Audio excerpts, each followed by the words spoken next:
Now, just to recap, a few days ago I made this confirm the transfer video. Done pretty well, smashed like nearly 7,000 likes, which is pretty astonishing. I was supposed to do a couple of videos before this video here today, but unfortunately I've been pretty ill. My voice has been really bad. But I made a promise to you in that video that if that video smashed 3,000 likes, I'd bring you guys this confirmed transfer episode again on Wednesday, okay? And I'm going to keep my promise regardless of my illness. Not really illness, but yeah, my voice is pretty bad. You're probably going to be able to pick it up and hear it. But yeah, I'm here today with a brand new confirmed transfer episode. Lots of transfers been happening. We've got 5 new players today you haven't seen before on any of my channels. Brand new players to sign for new clubs, and it's a beauty one, okay? We've got a record transfer one. We've got some brilliant players, and I'm even looking now, okay? I'm looking now at my screen. There's transfers coming through that are not going to be in this video, so I need to go on and make another. If you want me to make another transfer video on this weekend, drop a like and a thumbs up down below. Smash 3,000 likes, and I'll bring you another episode again. I've got loads coming through. It's getting busy now. It's getting crazy. Now, you seem to really enjoy the last episode, but in this episode, I'm going to use the stats from OneFootball once again. This is an app you guys can download at the top of the description down below. I'm going to be going on that. I'm going to be checking out some of the footballers that feature in this video, how well of a season they've had. Because there are 1 or 2 players in this episode I don't know so much about, so it'd be nice to pick it up. If you guys want to download OneFootball, it'll be at the top of the description. It's free of charge. Now, the first player in this episode is actually, okay, Begovic. Now, this one's a pretty interesting one because this guy's been, you know, second goalkeeper, if you like, at Chelsea for a little while now. He's won Premier Leagues with Chelsea and stuff, but he's also thought it's time to move on. Now, he's actually gone to Bournemouth, which is a pretty interesting move for him. Now, the 29-year-old has signed a long-term deal. We don't necessarily know how long. It could be, from the sounds of that, it's going to be a 3, 4, maybe even 5 years one. He's still 29 years of age. He's got a pretty good long career ahead of him for a goalkeeper anyway. Now, he's been at Bournemouth before. He was there like 10 years ago when Bournemouth signed him on loan, so he knows a lot about the club already, and it's going to be a good fit for him. So he's actually come out and said, obviously, moving to Chelsea was fantastic. He wanted to prove to everyone, you know, all his ability and stuff like that. He didn't really get to do that too much, but he still won Premier League titles, so he's still pretty happy. But he's coming into a very important time in his career, and he still wants to show everyone that he's the top goalkeeper, and he can still do it at a top level. I think Bournemouth is a fantastic club for him. You know, obviously they finished pretty well last year, and there's still high enough standard for him, surely. I know he's won Premier Leagues and stuff, but that's still a pretty good standard. Now, guys, for the next up, we're going to have a look at Begovic's stats this year, because I don't know too much about it. I am on OneFootball once again, which you can download in the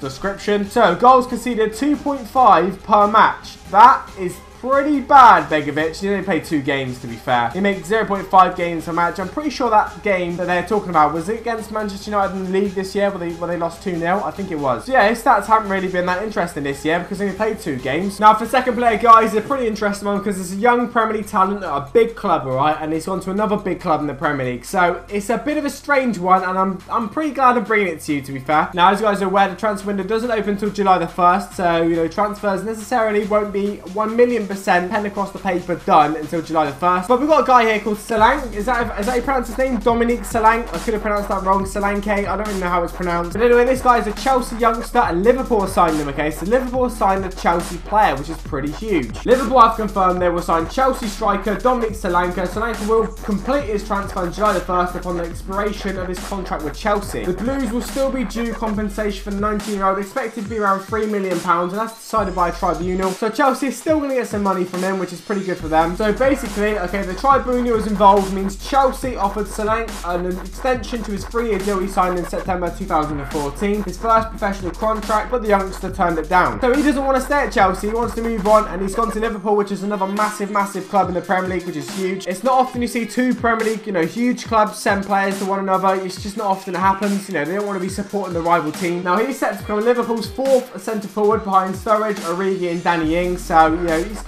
a few players there. It's a bit of competition. Obviously, I mean, Sturridge is always injured. Danny Ings seems to be always injured. Origi seems to be fit. So basically, he's only really got to challenge Origi at the minute. So he didn't even play for Chelsea this year because obviously youngster. He's gonna struggle to get into a really big club like Chelsea and all the players they've got. So he's got, you know, to further his career, he's got to move on. Liverpool looks like it could be a good shout for him. Now, next up is another youngster who's very highly rated in Europe, and he's gone to one of the biggest clubs in Europe as well. So it's a pretty big transfer, all right? Let's go through it. Okay, Yuri Tielemans, if I pronounce that right or wrong. He's actually gone to Monaco. Now, a lot of you will know this guy from his European, Europa sort of challenge this year against Manchester United. He played for Anderlecht, and obviously they played against Man United. So that is where you may have seen or heard his name this season. But the highly rated Belgian midfielder is actually signed for Monaco, who's done extremely well this year. Of course, they've won the league. They did very well in the Champions League. They've already sold Bernardo Silva, which featured in last Sunday's episode. If you want to check that out, there'll be a card somewhere in the top right hand corner where you can go and watch the episode if you want to. Now, Monaco have signed this guy for 25 million euros, so 21.6 million pounds. So not massive money in modern day football, but a 20-year-old has actually agreed a 5-year deal, so it's a long-term deal. Of course, youngsters are always going to sign long-term deals. It's a very good one. 5 years in Monaco, I'd be pretty happy with that. Now, from midfielder, he scored 13 league goals for Anderlecht last year, and that is pretty impressive. You are a centre mid scoring 13 league goals. That's more than some strikers. He came out and said, Monaco is a club with ambition, a good project, recognised on the European stage, and which relies on young players. I am very happy to be here. I will now do everything possible to progress here and repay the confidence the club has shown in me. So that's right, 2 youngsters in Europe moving to pretty big clubs. Solanke, obviously Liverpool. We've got Thielsmann, okay, going to Monaco. This year, this transfer window already, and it's not even technically open yet, is already very, very exciting. Now, the 4th player, ladies and gents. You've probably seen the title, the thumbnail, and you thought, Rossi, what are you talking about? Well, ladies and gents, we have the most expensive goalkeeper in the world, Ederson, to Manchester City. Now, we are officially waiting for the club to announce it's confirmed, but we know he's in Manchester for a medical. Sky Sports have come out and said it's happening. Currently, he's come out and confirmed he's a Man City player. Now, the situation with this one, okay, ladies and gentlemen. Now, you're not seeing it on Sky Sports News yet. Let me talk about this one. So, the fee is rumoured to be the most expensive goalkeeper the world has ever seen. So, that's a transfer record in its finest. Now, we know he's in Manchester for a medical. We know that. Sky Sports come out and said that. We know it's going to happen like the next day or two. We know that it's going to be Man City's second signing behind Bernardo Silva. But, so ladies and gents, what you don't know is Ederson on his Instagram stories actually posted a picture of him at the Man City training ground before he quickly deleted it. So he confirmed to the world he is there for a medical. He's there to sort out the deal. Like I say, it was on his Instagram story. I'm looking at the picture right now, and yeah, he deleted it pretty quickly when he realised, shit, I've not been announced yet. Now, Benfica released a statement later that evening, okay, confirmed that Ederson was in Manchester over a potential move to City, but their negotiations were still ongoing. We know Willy Caballero has been released by Man City. We know that Joe Hart's not going to go back to Man City, so they've only got Bravo in a minute. That just ain't enough, is it? That just isn't enough options. Ederson's going to be the new #1 keeper at Man City, and is rumoured to be the most expensive goalkeeper the world is ever going to see. Not ever going to see, the world ever has seen.